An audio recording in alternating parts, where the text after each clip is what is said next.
VTN வைகரை Tamil news ஆன்மீக தேடல். இன்றைய நாள் ராசி பலன்கள், குறளும் விளக்கமும், நெறி நின்றோர் வாக்கு, கீதாபதேசம், திருக்கோவில் உலா.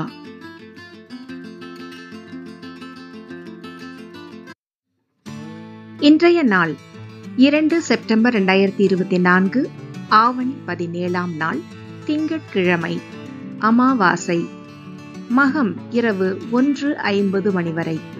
சந்திராஷ்டமம் மூலம் பூராடம் நட்சத்திரதாரர்களுக்கு கீழ் நோக்கு நாள். ராசி பலன்கள். மேஷம் எச்சரிக்கை தேவை. ரிஷபம் நட்பு. மிதுனம் முன்னேற்றம். கடகம் காரியம் கைகூடும். சிம்மம் நோய் பாதிப்பு. கன்னி பயணம். துலாம் கோபம். விருச்சிகம் காரிய தாமதம். தனுசு பயம். மகரம் பெருமை. கும்பம் துன்பம். மீனம் அன்பு. குறளும் விளக்கமும். என்பிலதனை வெயில் போல காயுமே அன்பிலதனை அறம். விளக்கம்.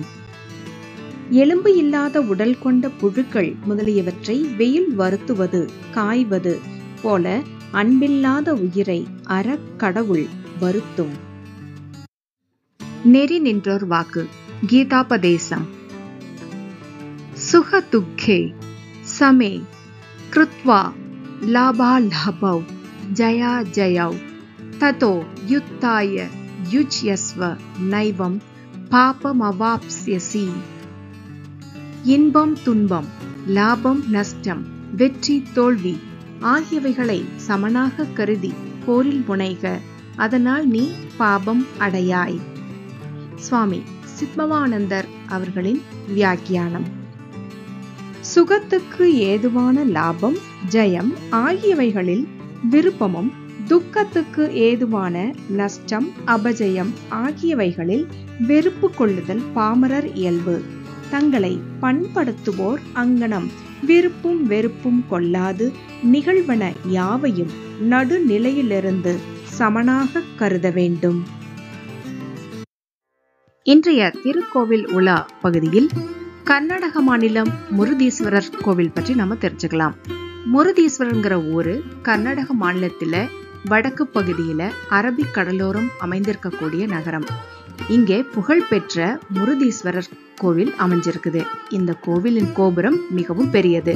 இது 20 மாடிகளை உடையது. கோபுரத்தின் உச்சிக்கு செல்ல லிப்ட் வசதியும் இருக்கு. அங்கிருந்து பார்த்தா 123 அடி உயரமுடைய சிவனின் காட்சியை பார்க்கலாம். உலகத்திலேயே 2வது மிகப்பெரிய சிவன் சிலை அதுதான். சிவனாரின் சிலை 123 அடியில கம்பீரமா வீற்றிருக்குது. கடற்கரையை நோக்கிய வண்ணம் பத்மாசனத்துல சிவன் அமர்ந்திருக்கிறாரு. அந்த ஊர்ல எந்த பக்கத்துல இருந்து சிவனை பார்த்தாலும் சிவனுடைய சிலை தெரியும். மலையின் அடிவாரத்துல ராமேஸ்வரர் லிங்கம் இருக்கு. இங்க போய் பக்தர்களை வழிபாடு செய்யலாம். சிவன் சிலைக்கு அருகில சனீஸ்வரர் கோவிலும் இருக்குது.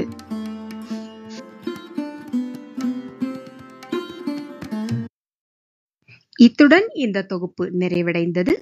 இந்த நாள் இனிய நாளாக அமைய வாழ்த்துக்கள். மீண்டும் நாளை சந்திப்போம். மறவாமல் சப்ஸ்கிரைப், லைக் அண்ட் ஷேர் செய்யுங்கள். நன்றி, வணக்கம்.